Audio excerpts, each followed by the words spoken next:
যে মাছ একবার ধুলেই হয়ে যায় সেই মাছটার নামই সুন্দরী মাছ বা সুন্দরী গুঁড়া মাছ, যে যাই বলে আমরা জানি যে এটার নাম সুন্দরী গুঁড়া মাছ। আসসালামু আলাইকুম, নাইস কুকিং চ্যানেলে সবাইকে স্বাগতম। আমি এখন সুন্দরী গুঁড়া মাছ রান্না করব, মানে ছোট মাছ রান্না করব। দুই ভাগে, এক ভাগ এটা, আরেক ভাগ এটা। এটা হচ্ছে আমার মায়ের জন্যে, মানে ঝাল খেতে পারে না, আর এটা হচ্ছে আমাদের জন্য ঝাল ঝাল করে রান্না করব। তো দেখতে থাকুন। তো কড়াইতে তো আমি মাছ দিয়ে দিয়েছি, তারপরে পেঁয়াজ কুচি আর লাল সবুজ কাঁচা মরিচ কুচি দিয়ে দিয়েছি। সরি, আমার কথা একটু আটকে আসছে, এখানেও দিয়ে দিয়েছি সেমভাবে। এরপর দিব লাল লাল টমেটো, দুই ভাগ করে দুই জায়গায় দিয়ে দিব। কুচি করা টমেটো দিয়ে দিলাম দুই ভাগেই। এরপর দিয়ে দিচ্ছি ধনিয়া পাতা কুচি, সব লাল সবুজ হয়ে গেল। এরপর দিয়ে দিয়েছি রসুন পেস্ট দুই জায়গায় সেমভাবে।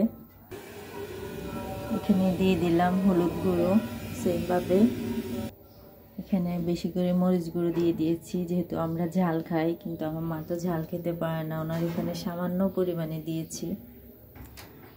এখন দিয়ে দিলাম জিরা গুঁড়া, এখানে সেমভাবে।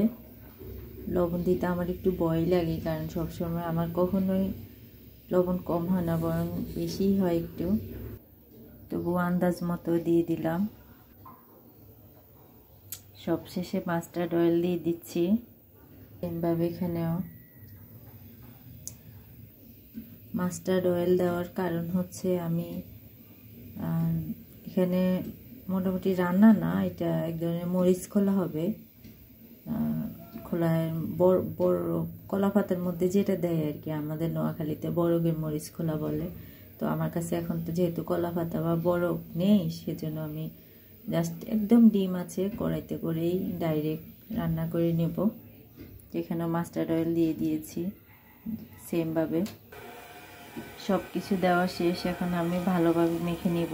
একটু ভালোভাবে মেখে নিতে হবে, যেহেতু সব কিছু একসাথ করে মেখে ভালো করে ঢাকনা দিয়ে ডিম আছে দিয়ে দিব, দুটাই সেমভাবে মেখে নিচ্ছি।